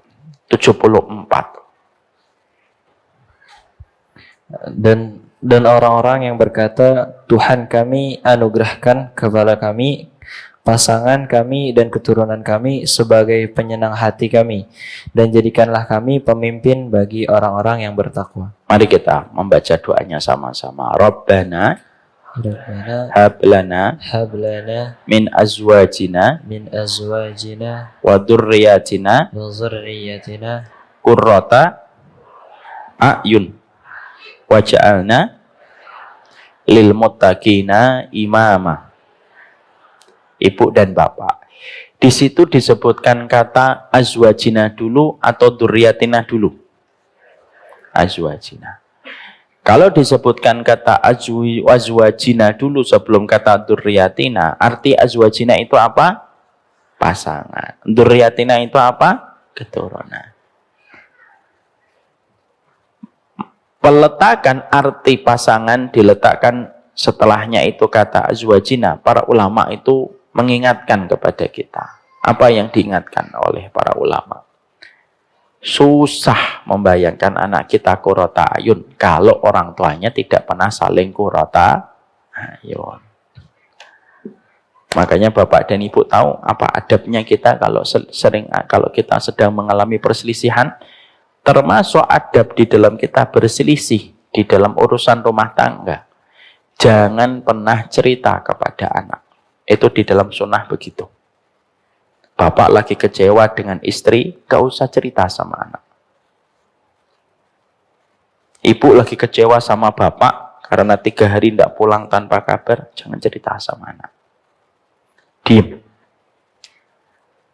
Makanya kalau ada anak kita ngomong, papa itu baik ya mah, gitu. Kamu nggak tahu aja, nah, jangan gitu. Nggak boleh gitu. Kenapa? Supaya anak mendapatkan haknya. Apa itu haknya anak? Ketenangan. Anak itu haknya ketenangan. Makanya akhirnya para ulama mengatakan salah satu kedurhakaan orang tua kepada anak itu bukan hanya karena tidak ngajarin anak, bukan hanya itu.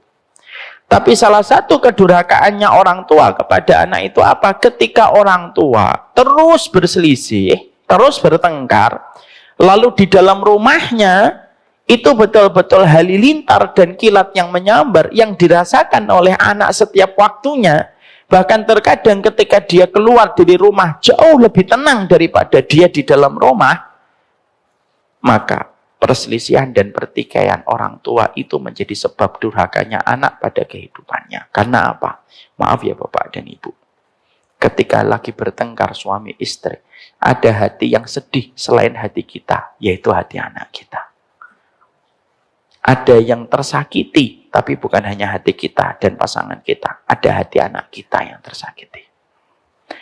Kalau anak itu sudah sering tersakiti, karena dia tidak mendapatkan orang tuanya qurrata ayun, bapaknya tidak qurrata ayun kepada ibunya, ibunya tidak qurrata ayun kepada bapaknya, dan ada saling kedoliman di antara keduanya, anak tidak akan qurrata ayun. Allah menyebut urutannya, bahwasanya pasangan dulu, baru anak, baru disebut qurrata ayun, seakan-akan Allah itu secara tidak langsung itu bicara kepada kita. Kamu tuh gak usah ngarepin anakmu qurrata ayun kalau kamu saja tidak qurrata ayun. Cuma karena Allah itu latif, Allah itu maha lembut, ngomongnya selembut itu. Dan makna dari setiap ayatnya itu hanya diketahui oleh para ulama yang mendalam ilmunya. Ya. Makanya akhirnya kalau ada seorang suami sering bentak-bentak seorang ibu di depan anak, anak itu melihat tiap waktu bagaimana ibunya dibentak, membekas kepada anak.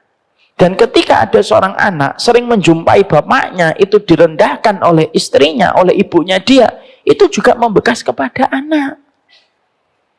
Akhirnya ketidakkerukunan antara suami istri ketika mereka menjadi pasangan orang tua, itu menjadikan anak itu tidak selesai dengan perasaannya. Kalau dia tidak selesai dengan perasaannya, dia terus bergumul dengan pikiran itu. Makanya akhirnya ketika terkadang banyak anak itu ketika disebut tentang orang tua, banyak yang marah, banyak yang nangis. Kenapa? Karena dia belum selesai dengan orang tuanya. Makanya maafkan, saya kemarin nyampaikan bulan lalu kan, di antara video yang pernah dipotong yang mendapatkan engagement tinggi sekali tentang masalah ketika video saya mengatakan, maafkan orang tuamu. Di antara ribuan orang yang komen di kolom komentarnya, apa perkataan mereka? Ustadz, tidak tahu orang tua saya kayak apa. Ustadz tidak ngerti di rumah itu kayak apa. Ustadz tidak pernah tahu bagaimana permusuhan antara bapak dan ibu saya. Itu termasuk yang dikatakan banyak di dalam kolom komentar. Makanya Allah tidak salah. Kenapa masalah suami istri ini harus selesai dulu sebelum kita membicarakan tentang konsep anak yang qurrata ayun? Orang tua itu harus qurrata ayun. Makanya akhirnya banyak anak hari ini mereka terikat dengan luka batin masa lalu dalam kehidupan mereka. Dan akhirnya mereka sulit untuk melanjutkan kehidupan mereka. Kenapa? Ya karena terlalu banyak luka yang mereka lihat di sepanjang hidupnya ketika menjadi anak sampai mereka menikah. Bahkan maaf ya, banyak di antara orang menikah itu alasannya pengen cepat keluar dari rumah. Supaya tidak berada pada rumah ketika dia banyak melihat pertikaian dari bapak dan ibunya. Itu kan niat nikahnya sudah nggak benar. Makanya ada satu hal yang saya jumpai di kantor kita. Ada seorang bapak ibu datang ke kantor saya. Mereka sudah tua, mereka sudah punya cucu. Ibunya itu terkena anxiety. Coba. Di usia yang tidak lagi muda. Anxiety itu apa? Kecemasan gitu. Sering ada namanya serangan kepanikan, namanya panic attack, dan menjadikan mereka tidak bisa tidur. Ketika beliau datang bersama sang suami, saya tanya, kenapa Bu? Iya Ustadz, katanya orang saya kena anxiety, kalau malam tidak bisa tidur. Sampai subuh saya itu baru bisa tidur. Tiap hari. Dan beliau kelelahan. Saya datang. Sudah datang ke psikolog? Belum Ustadz. Psikolog, psikiater, belum. Apa yang dirasain? Coba. Yang dirasain apa? Suaminya ngomong sama istrinya, udah keluarin aja yang memang harus dikeluarin supaya tidak jadi beban. Sang ibu yang sudah punya cucu akhirnya cerita, apa ceritanya? Iya Ustadz, ketika saya dalam kondisi semacam ini, yang teringat itu adalah pengalaman waktu saya SD, SMP, dan SMA. Saya pertama kaget. Saya khawatir jangan-jangan pernah terjadi pelecehan ataupun yang lain. Dan ketika beliau akan menceritakan itu, beliau nangis. Saya bilang, tenang dulu Bu, tarik nafas dulu, pelan-pelan. Akhirnya sudah tenang, cerita. Beliau berkata, saya tuh punya orang tua. Nasallallahu alaihi wasallam. Orang tua saya itu baik Ustadz, nggak berpisah, tidak cerai. Tapi ada sesuatu yang tidak dilihat orang banyak dari keluarga kami. Apa itu? Bapak saya orangnya itu supel. Supel sekali. Dan orangnya itu ramah. Tapi supelnya bapak saya, periangnya bapak saya, itu hanya di luar rumah. Kalau sudah selesai dengan, kalau sudah masuk ke dalam rumah, supelnya, ramahnya, riangnya hilang. Dan bapak saya terkesan pendiam kalau di rumah dan menghabiskan waktu ya kalau nggak baca yang melihat TV. Saya punya ibu saya juga baik, ramah sama orang kampung. Tapi ya begitu, setiap pulang ke rumah, diam. Saya tidak pernah menjumpai bapak dan ibu saya berkomunikasi akrab sepanjang dari saya SD sampai kuliah sampai mereka meninggal dunia. Bapak saya ngambil kamar di depan. Ibu saya ngambil kamar di belakang. Dan saya tanya dulu di dalam hati saya, karena saya nggak berani nanya, yo diem. Kok bapak ibu kamarnya beda? Kalau di rumah, satu patah, satu, dua patah kata yang terucap. Kami dari keluarga mampu, Ustaz. kami punya mobil. Kalau kami ada event dan ada satu acara, kami naik mobil bareng. Ya sudah, bapak di depan, ibu di belakang. Dan hanya satu patah, dua patah kata doang yang terucap di antara mereka. Ayo turun, ya. Tunggu sebentar, ya. Gitu doang. Dan itu terjadi sampai bertahun-tahun. Ketika beliau dari SD, SMP, beliau tidak berani tidak berani untuk menanyakan. Ketika SMA, mulai belajar untuk menerima. Dan ketika kuliah, orang tuanya wafat satu persatu. Dan ternyata luka itu membekas. Sampai akhirnya ketika beliau sudah melewati luka itu lama, luka itu tuh masih ada terasa di dalam hati beliau. Dan ketika beliau menyampaikan itu, nangis gitu. Dan luka itu meledak, bom waktunya itu apa? Setelah puluhan tahun, setelah usia beliau melewati 60 tahun. Ketika saya mendapati kisah ini, itu kan saya mikir, ya Allah, Masya Allah ya. Betul kata para ulama. Ternyata banyaknya anak-anak yang mereka itu durhaka, itu terkadang ketika anak itu susah menghormati ibunya karena dia punya seorang bapak yang tidak pernah ngajarin bagaimana seorang bapak itu memuliakan ibunya atau istrinya. Ketika ada seorang anak tidak respect sama bapaknya, itu karena ada seorang ibu yang terus merendahkan bapaknya di mata sang anak. Ketika perkara ini tidak disepakati bahwasanya suami istri itu menjadi sahabat dalam pernikahan, ini yang kita jumpai. Makanya saya sering mengatakan untuk teguran bagi saya, mendapatkan jodoh itu takdir, tapi mendapatkan jodoh cita rasa sahabat sampai kita bisa menjadi qurrata ayun, itu karunia. Makanya kata Imam Ibnu Katsir, lam ara al-mutahabaini misla zawaj. Kata Imam Ibnu Katsir, aku tidak pernah menjumpai persahabatan seindah persahabatan suami istri. Kalau kita sudah persahabatannya itu suami istri, Pak, Masya Allah itu. Kita tidak perlu melirik yang haram, kita tidak perlu tertarik kepada yang haram. Kenapa? Persahabatan itu lebih dari urusan biologis. Makanya Nabi itu kan menjadikan istrinya itu kan sahabat, terus kan. Nabi ketika mendapati Aisyah minum, dilihat mana bekas tempat minumannya Aisyah. Itu namanya persahabatan, itu namanya romansa. Makanya ketika Nabi mendapati Jabir bin Abdillah itu nikah, Nabi itu mengatakan, wahai Jabir, kenapa kamu tidak nikahin gadis?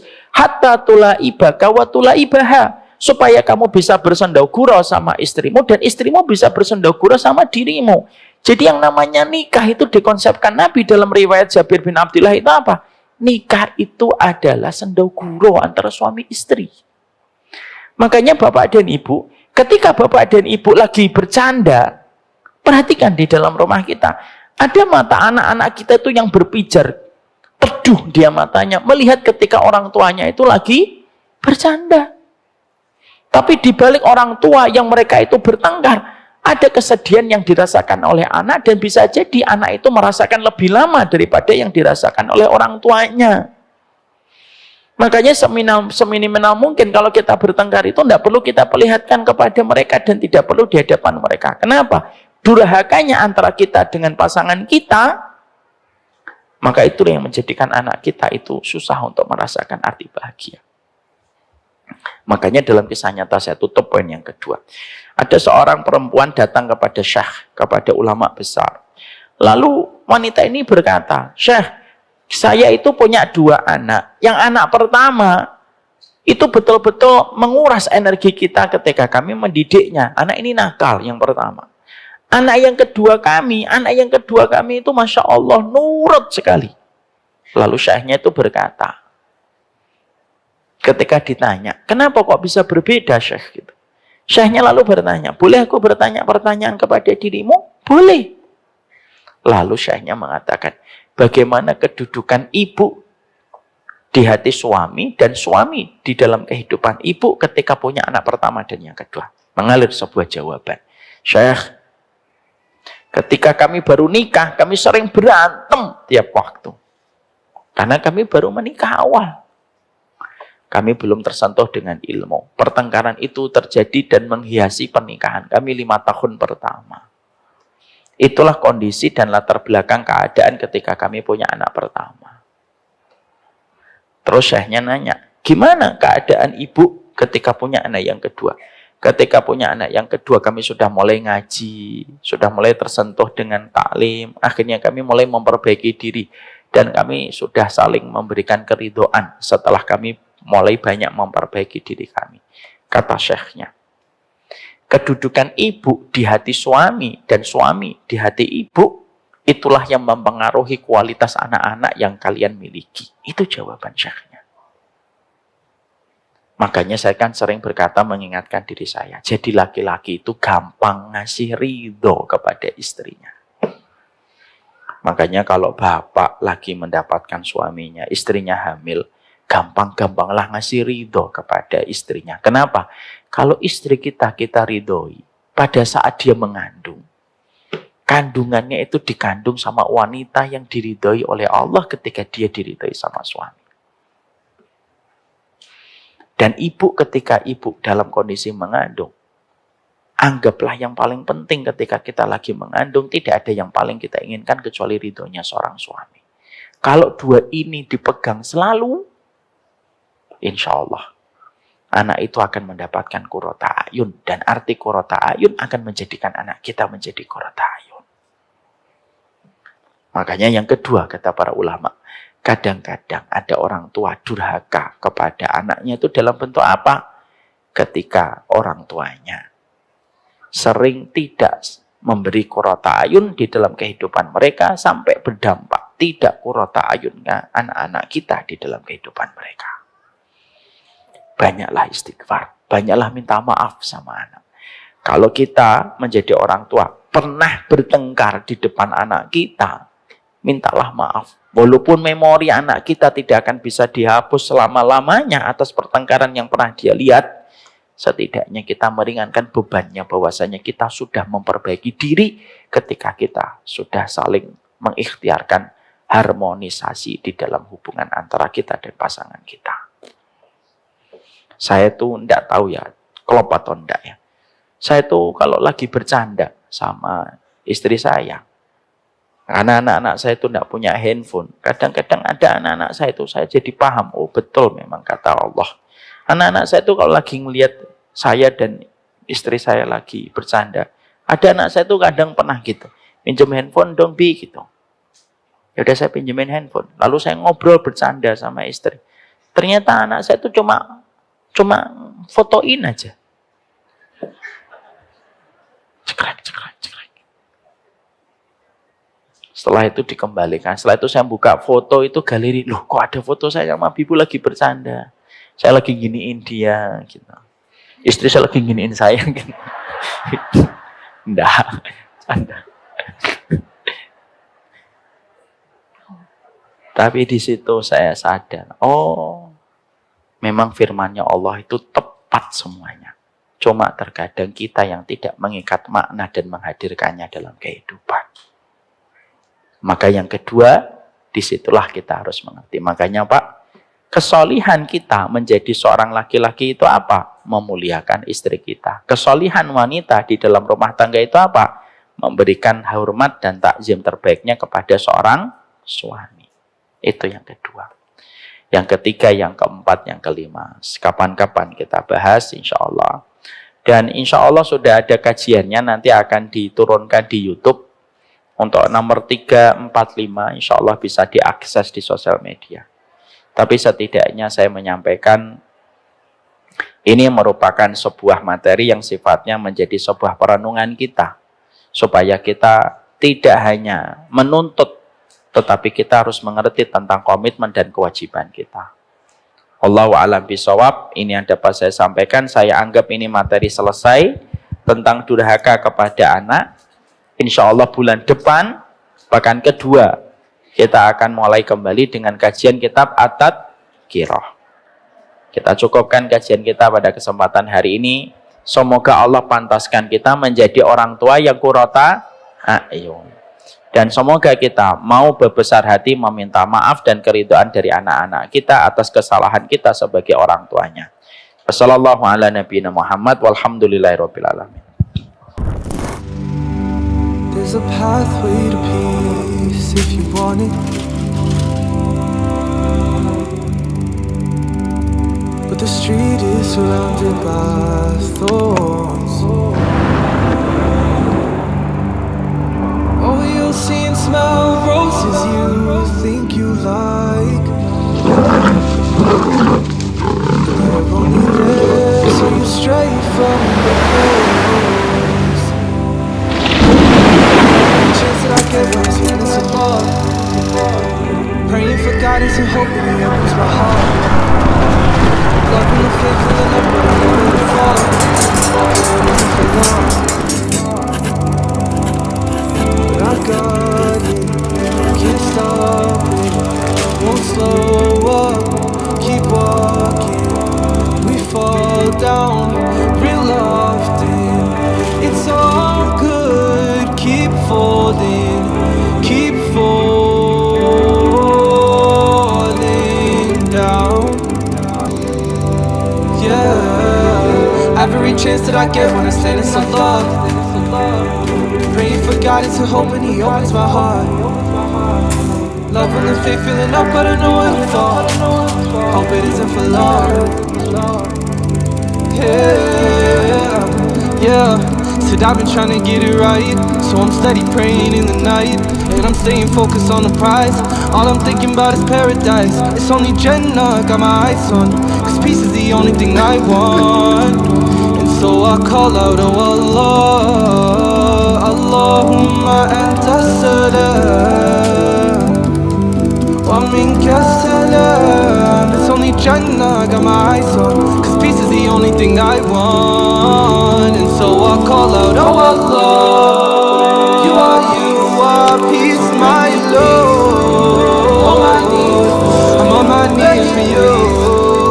Anything, and it's anywhere for you. Oh Allah, won't you shower your peace upon me? On my knees, you got me on my knees. Anything, it's anywhere for you. All I need is you. Oh Allah.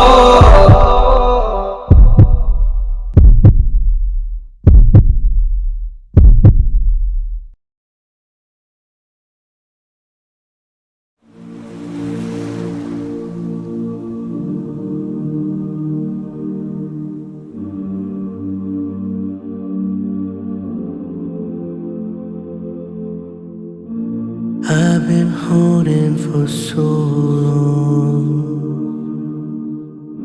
scared I might slip away.